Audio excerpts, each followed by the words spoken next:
Okay, hello everyone. Today we are going to talk about virtual dressing rooms and in particular fashion retail more generally, and the metaverse. And to help me untangle this topic, I'm joined today by Stefan Hauswiesner, who is the CEO and co-founder of Reactive Reality. Welcome, Stefan. Hey, nice to meet you.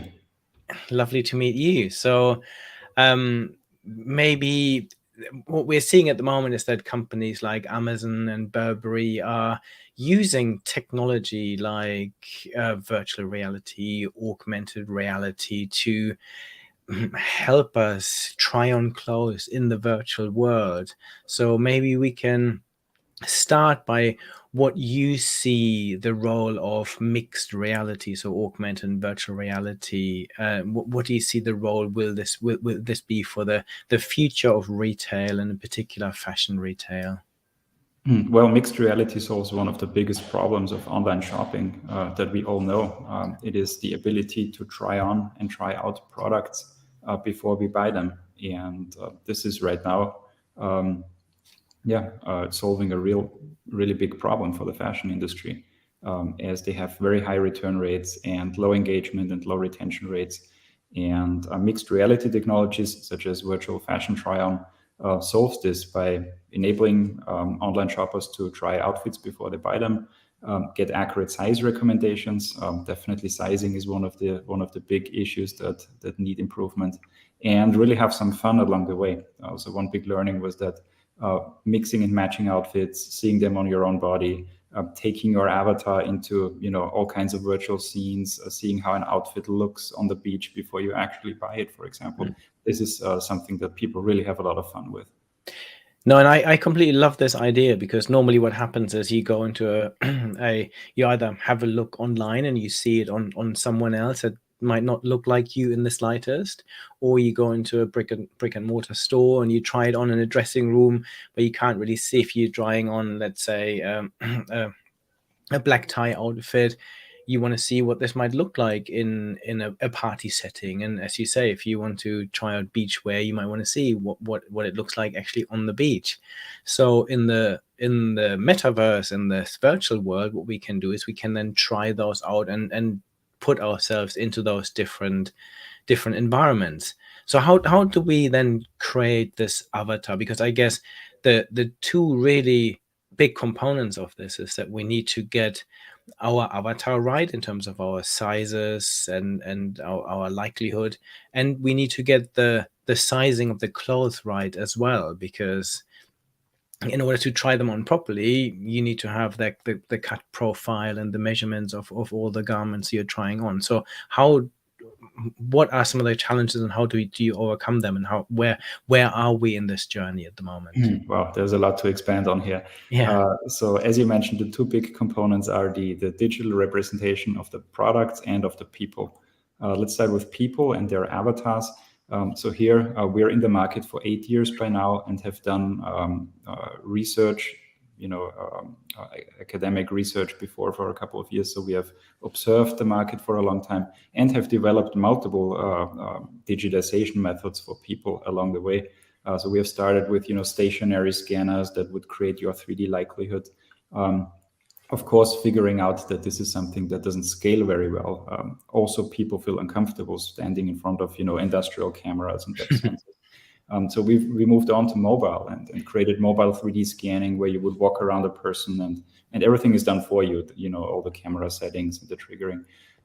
And this creates very good 3D avatars, but again, it needs to be convenient. So what we learned over the years is that, especially in a retail setting, everything needs to be frictionless. It needs to work really quick. So right now we have an avatar creation method that we think and we see in the market that fulfills these needs. You can create an avatar from a couple of body measurements within a couple of minutes. You can scan your head and your face and your hair, and the algorithms figure out your skin tone and really create a perfect virtual body of yourself that you can dress indefinitely. So we're a big advocate of having discrete avatars, equipping online shoppers with the avatars, as opposed to real-time augmentation. So we see right now Amazon, for example, is big in real-time augmentation, where you point your phone at your feet, for example, and you see shoes superimposed on your feet, which is nice for shoes, but it kind of doesn't work for full body outfits, because how would you point your camera onto your entire body in a convenient way? So we're a big advocate of creating avatars. What we have also learned is that online shoppers have different needs, right? So some of them may just be shopping for something that fits very well, and they may have privacy concerns. So we offer avatar options that have your body shape, but not necessarily your appearance. But we do offer photorealistic avatars as well. And we want to give the consumer the choice really of what they want to have. So imagine shopping for swimwear, for example. Many people will choose an avatar that helps them make the right choice, but doesn't necessarily look photorealistic, right? But in a styling application where you want to test drive your party outfit, definitely you want to see your photorealistic avatar, and you want to see yourself immersed in a club scene, for example, to really see how that works. So there's just so many use cases, and that is why we offer multiple avatar creation options to consumers. Very good. Yeah, I really like the prospect of all of this. How do you get the product right, though? This is where we have a big advantage over everybody else in the market, really. So I'm proud to say that we have worked over the years with multiple fashion brands and retailers, and they have a very different set of data that is available to them. So most fashion retailers do not get CAD models of the products because those are trade secrets of the fashion brands. So they need extremely scalable 3D scanning or even 2D scanning of garments to bring them in. We are working with customers that have over 1 million SKUs, so it needs to be really quick and cheap for each of them. Fashion is still a very fast business. Sometimes products are on stock for only 2 weeks or so. So any such method needs to be extremely scalable. So we have custom-built 3D scanners that we offer to our customers that do the scanning. Conversely, for fashion brands who do have CAD models, we offer to import those CAD models into our system as well. CAD models are, of course, 3D representations of the product. So you might think, well, I can already do a virtual try-on with them, but that's not how it really works because CAD models are built for manufacturing. They are much too detailed for real-time applications. So we have technology that takes in those CAD models and reduces their complexity while maintaining the visual appearance and thus prepare them for all kinds of mixed reality applications. And all of these data streams, and those are big data streams, right? Millions of users, millions of products come into our system and create this virtual dressing room, which lives from the choice that you get in and you can mix and match indefinitely. You can try on hundreds of different jeans very efficiently just to see which one is perfect. Bernard, you're on mute. I am on mute. Let's look at the two major technologies then. We've got augmented reality and virtual reality, and maybe we can tick them off one by one and start with augmented reality. How do you see the application of augmented reality, and do you have some examples of how companies are already using it? You talked about Amazon as an example to virtually try on shoes, which is an example of the shoes getting overlaid onto your image on your phone. Do you have any other examples? And where and also on the importance of augmented reality, because people are talking about augmented reality potentially being more important in the short term than virtual reality, because we really need to have headsets for virtual reality, whereas augmented reality, everyone has a smartphone, they can start using this technology. I use both and I enjoy both very much. They have different use cases for sure. So the classical use case for augmented reality is to see something in your room.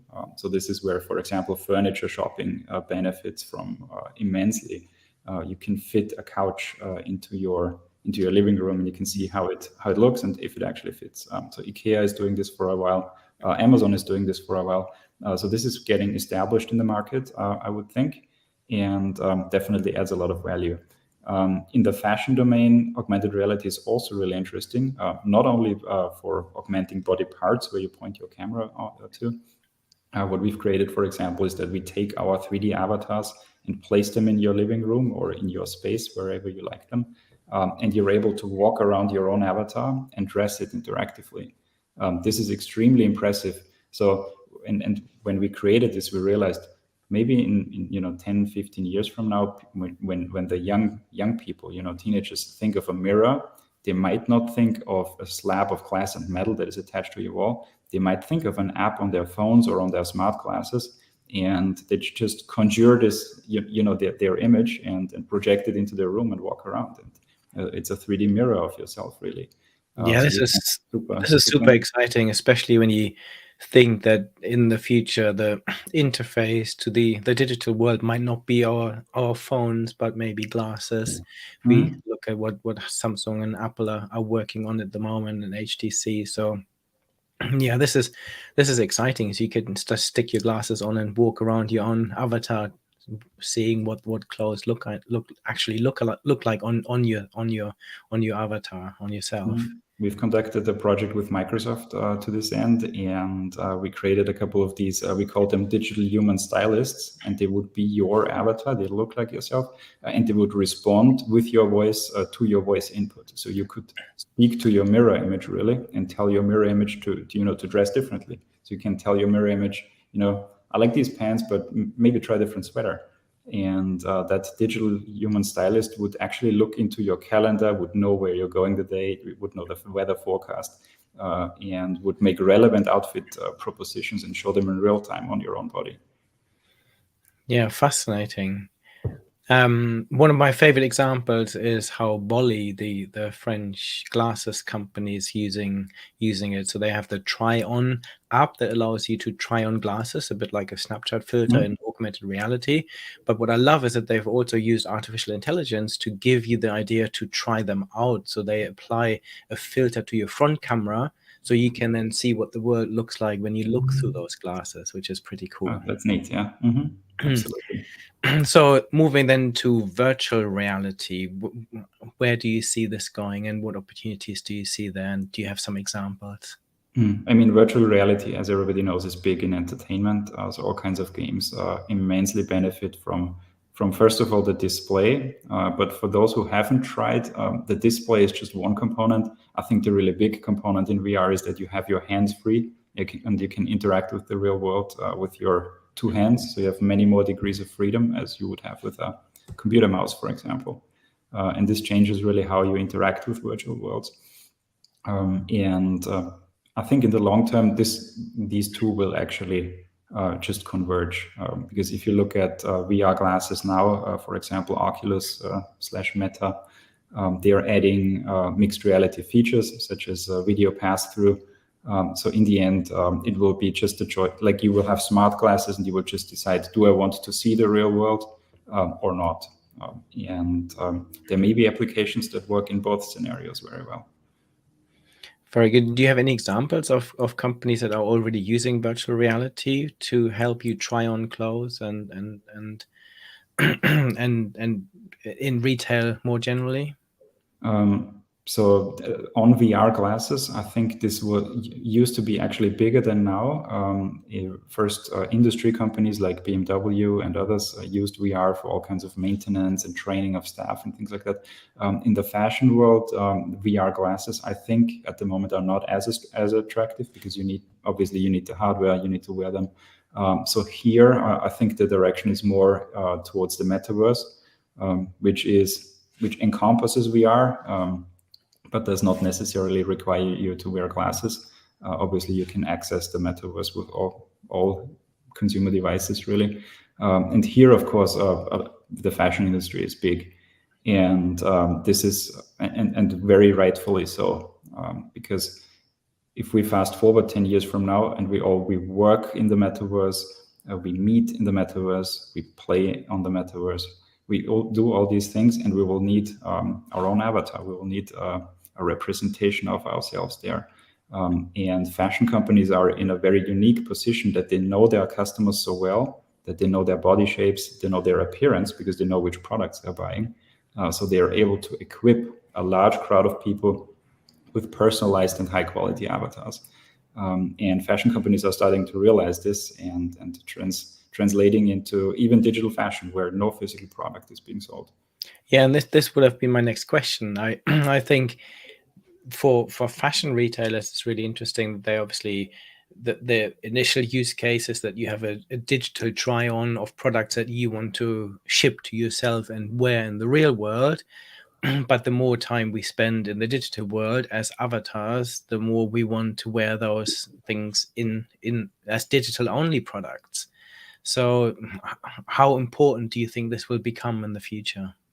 I think this will be huge. Imagine a metaverse where there's millions, tens of millions, hundreds of millions of people. They will want to differentiate. And currently, metaverse applications allow you to pick from, say, 20 different avatars. And if you're lucky, you can change the color of your shirt. It's not going to cut it for millions of people, right? People want to differentiate. They want to express their personalities. And that is exactly what fashion does. These days, we don't buy fashion to stay warm.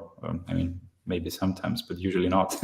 Usually we buy it to look different than other people, to project status and things like that. And that is where fashion in the digital world can fulfill the exact same needs. And fashion companies are starting to realize and start to do that migration, basically.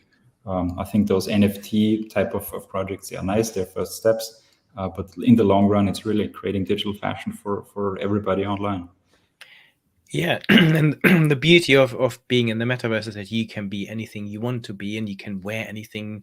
So do you have any examples of maybe companies that are working in this space that are doing some cool things where do you see the future of all of this going? And because in the real world there's some limitations of what you can wear and what is practical, but in the metaverse all of these boundaries disappear, right?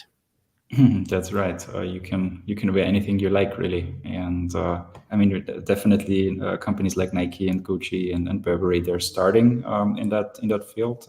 Nike, as you know, is very big there. But still, those are only first steps. We always believe, and when it comes to fashion, there needs to be scalability. So this is where we see also our contribution. We believe this only really takes off if there's a lot of choice. If we think of of real world retail these days, there's hundreds of thousands of brands and retailers and billions of products to choose from, because ultimately these products need to cater to everybody on the planet. And on the metaverse, the bigger it gets, the more it will need extremely scalable content generation and content creation methods. And the fashion industry in particular will need that because it is very fast paced in the real world. It will probably be even more fast paced in the digital world. So what role do you see for artificial intelligence and combining this with the mixed reality that we've just talked about? AI is behind pretty much everything here. So maybe invisible to the consumer, but AI drives like all of this, the creation of avatars, how they move, how they look, how they render on your display is driven by AI. How products are ingested into the system, how, for example, product photos are transformed into 3D digital assets that would fit onto your body. All of this is driven by AI. Outfit recommendations, things like that are driven by AI.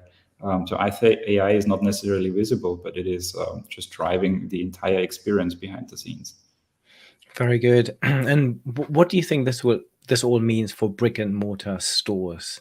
When we now have these amazing experiences, I guess traditional dressing rooms can't actually compete with the digital experience where we can put ourselves anywhere and we can properly test drive our clothes. Absolutely. Virtual dressing rooms first started to just replicate what a real dressing room does, but by now have exceeded them in some aspects, but of course fall short in other aspects. So you cannot touch and feel the product. You cannot smell it. Like all of these senses, as of now, are not captured by metaverse applications. Maybe one day they will, but I think until then, brick and mortar stores are still in a very good spot, right? You have access to the product right away. You can try it, you can touch it. So definitely, they will have a role, and they will specialize in that role, which is creating an experience out of the shopping, a real world experience. And there will be digital and real world experiences alongside. So what role of technology do you see in brick and mortar stores? So what we are offering and what we are seeing in the market are smart displays, of course, that would would allow you access to the entire inventory of the retailer. So this is what Amazon is doing with their style store. You have a display in your dressing room, and you have access to all of Amazon's product portfolio. And that's extremely powerful. It brings the power of online shopping into the store, just like the store brought through virtual try-on the experience online, right? So these two channels are cross-pollinating each other. And even in a store, virtual try-on, we believe will play a big role, because it allows you to try on items that are not on stock. And especially in premium locations where space comes at a high price, virtual try-on, virtual magic mirrors really will be there to allow access and to try on of products that are not on stock and that you would get shipped to your home after leaving the store.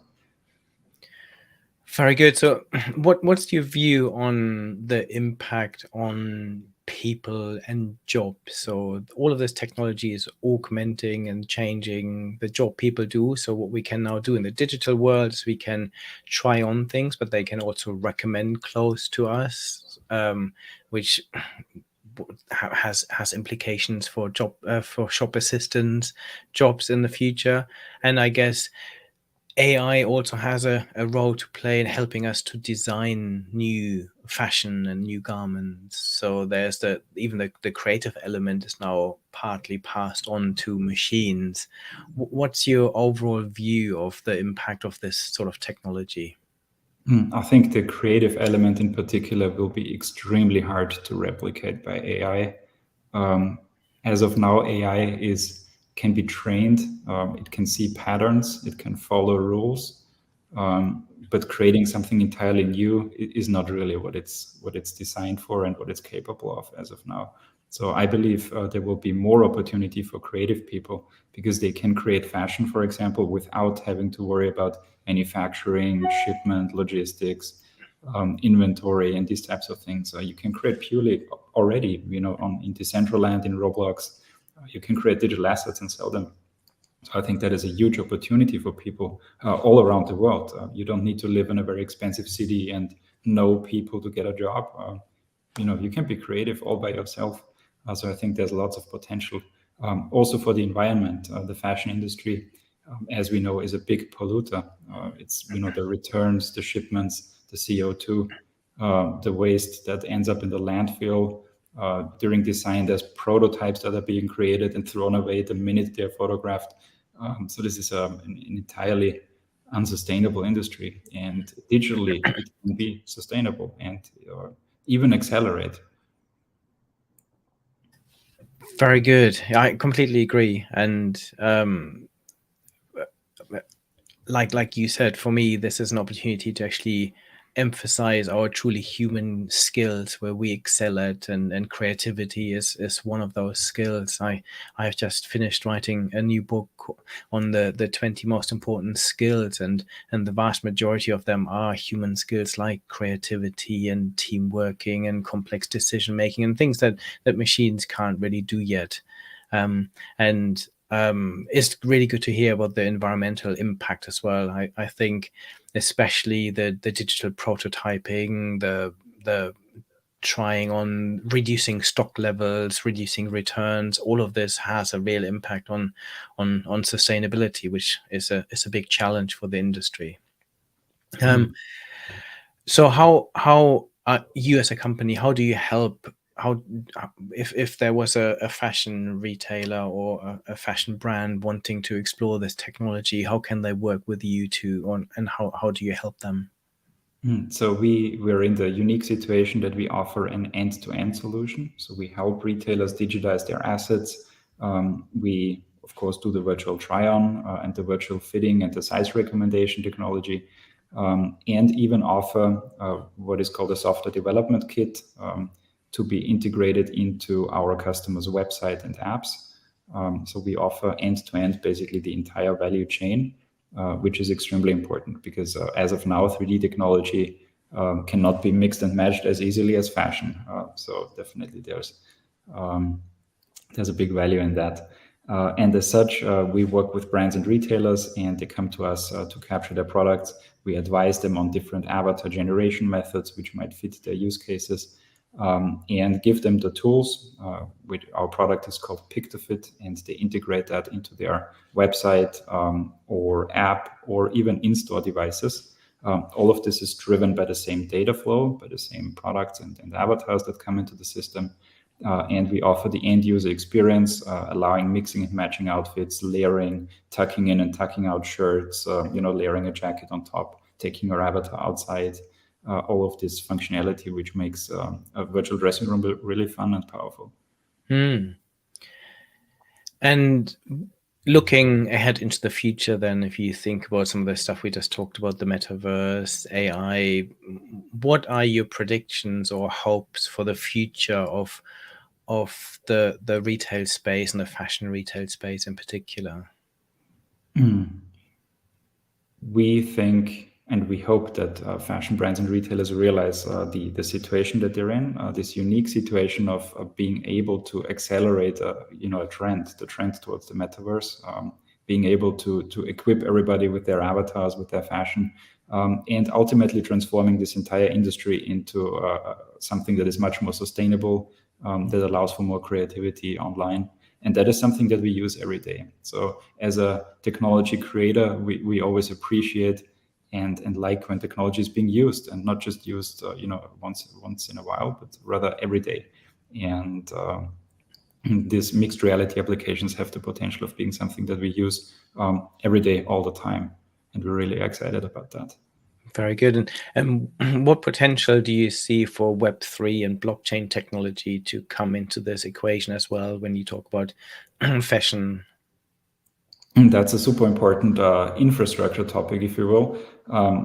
Much of the fashion industry lives from exclusivity, especially luxury brands basically have a very positive image because not everybody can afford it. It's a statement. It's something that where people spend money very deliberately, and they want to have this exclusivity protected. And Web3 and NFT technology allows that, right? It allows a digital certificate of ownership. There can be a certain number of, say, Gucci bags that cannot be increased later on, right? So there's only this number, and every single one has an owner.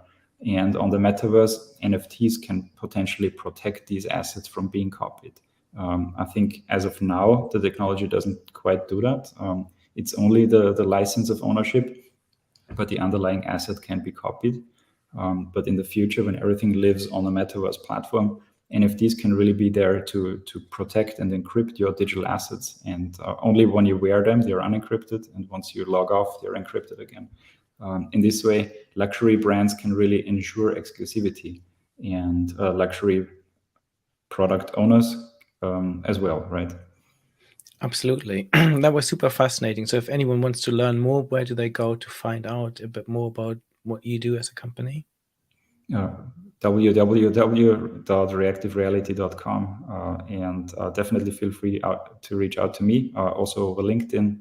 And I'm very happy and enthusiastic to speak about these transitions as they're really fun and exciting and have a lot of potential. No, I completely agree. This has been super, super interesting, super fun. It's definitely so many transformative technologies that are completely changing the retail space and the fashion retail space in particular. So this is a space that we all need to watch very closely. And thank you for sharing your thought on this today. Absolutely. I enjoyed it. Very good. Anyone who ever wants to rewatch any of these, have a look at my YouTube channel where you can find this one and hundreds of other super interesting conversations, and make sure you connect on social media. Thank you very much.